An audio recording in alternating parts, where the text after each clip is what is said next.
आम्ही एक बघतो की निवडणुकीच्या धुराळ्यामध्ये म्हणजे ते तुम्ही कदाचित नोट केलं असेल, निवडणुकीच्या धुराळ्यामध्ये खूप या टीका एकमेकावरती केली जाते, हल्ले प्रतिहल्ले होत असतात. पण नितीनजींवरती कोणी हल्ला करत नाही विरोधी पक्ष, उलट करताना ते बोलताना तुमच्यात चांगलंच बोलतात. हे काय मॅजिक आहे? म्हणजे मॅजिक तर काय नाही, मी काही कुशल राजकारणी वगैरे अशी नाही आहे. मी तर सामान्य व्यक्ती म्हणून आहे. माझे सगळ्यांशी संबंध चांगले आहेत. मी छोट्या छोट्या गोष्टी लक्षात ठेवतो की दोन रेषा, एक आपली आणि दुसऱ्याची. आपली मोठी करायची तर दुसऱ्याची पुसण्याचं काम केलं तर आपली मोठी होते. मी पहिलं ठरवलं आपली मोठी करा, आपलं काम करा. दुसरं, आपला विचार काय, आपली भूमिका किती लोकांना सांगा.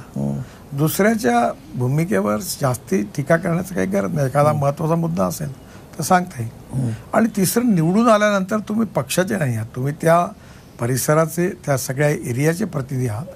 योग्य काम सगळ्यांचं करायचं, चुकीचं काम आपल्याचही नाही करायचं. आलेल्या प्रत्येक माणसाशी चांगलं वागायचं. आम्हाला अटल बिहारी वाजपेयींपासून शिकायला मिळालं. जॉर्ज फर्नांडिस आणि अटल बिहारी वाजपेयी दोन नेत्यांना माझ्या आयुष्यात खूप मानतो.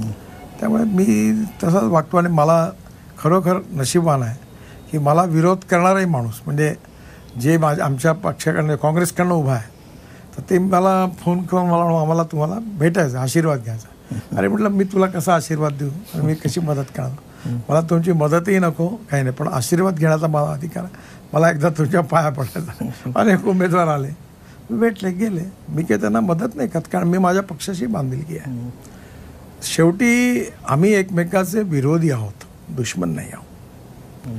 वैचारिक मतभिन्नता आहे, पण एकमेकाशी शत्रुत्व नाही आहे. हे समजून एकमेकाचे संबंध चांगले ठेवले तर मला असं वाटतं की राजकारण पुष्कळ चांगलं होईल.